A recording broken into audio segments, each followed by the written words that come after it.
Hello again, welcome to Speed Skating Deconstructed, What Makes a Skater Great.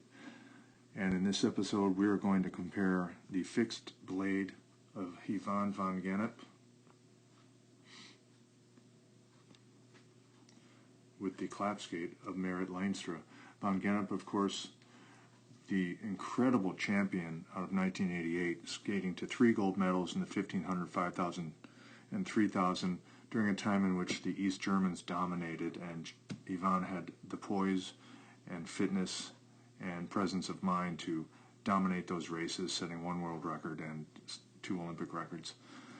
Just a great performance. Remarkably Leenstra, junior world champion from 2008, 2007, and also just one of the finest skaters in the last 10 years, technically, and also a World Cup medalist in her own right. So 2 great skaters, especially technically, and I wanted to compare them. Let's go to Yvonne van Gennip first. And you'll notice, you can already notice here, they're at the same point in their pushes. Notice how much difference there is. Look how much room there is here.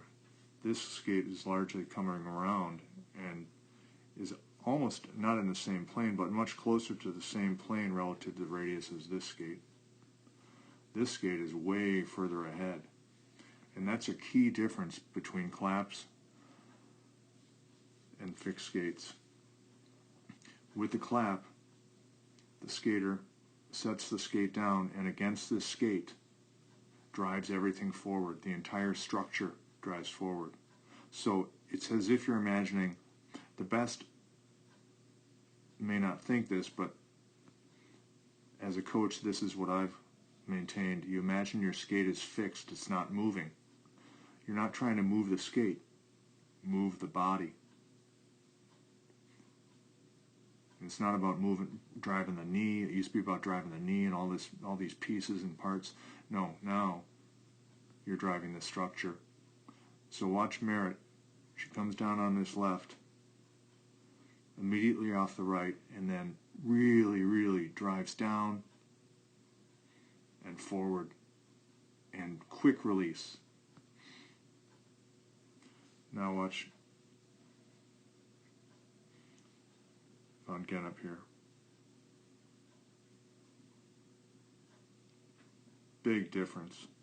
First of all, not nearly as much of a moving forward movement against this skate. More of a coming around the skate with the right and then pushing away from the radius. See that? An extension away from the radius. No such thing occurs here.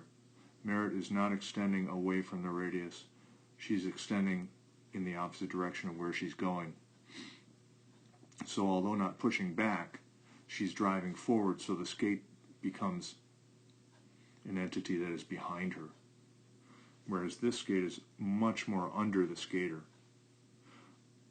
So with a fixed blade, it's much more under you. You have much more time with 2 skates on the ice. You're pushing out away from the radius. And the timing's not as clean, out of necessity. With a klap,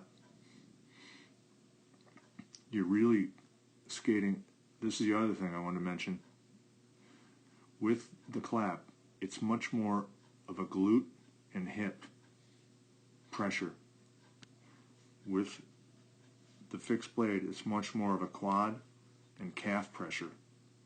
So, because this is such a different thing with your body, the upper body is much more important with the klap. As you move it, you use it as a lever, you use it as pressure down, you use it to land on this skate and be ready. Versus with the fixed blade, the upper body is not nearly as engaged as a mechanism of power. It's more quads and calves and skates and pushing out away, then coming around the skate, dropping that skate under you, and pushing out and away with 2 skates on the ice.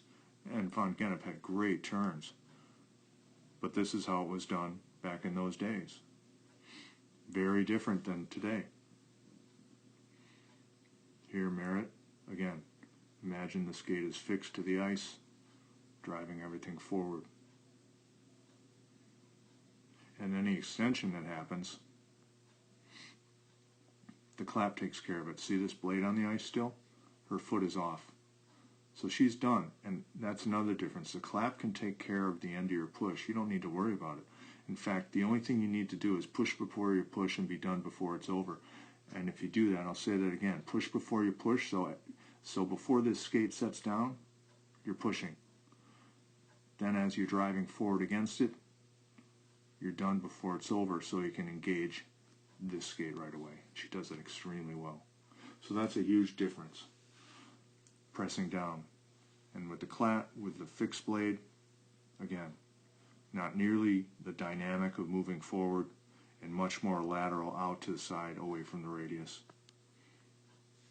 This is much more directed forward. So, to review, with the klap it's down, with the fixed blade it's to the side. With the klap, much more forward, driving your whole structure against the skate. With one skate on the ice, you drive everything forward. Drop the skate under you with pressure because you moved above it. You're not staying back here. You're driving everything forward against the skate. Then you drop the skate down and you're immediately pressurized again and driving forward, getting that big, huge drive there. Look at that. Just beautiful. Clean timing. That's what the klap allows you to do in the turn. You can much more skate with your glutes and use your upper body as a lever versus here where you had to use your quads and your legs much more.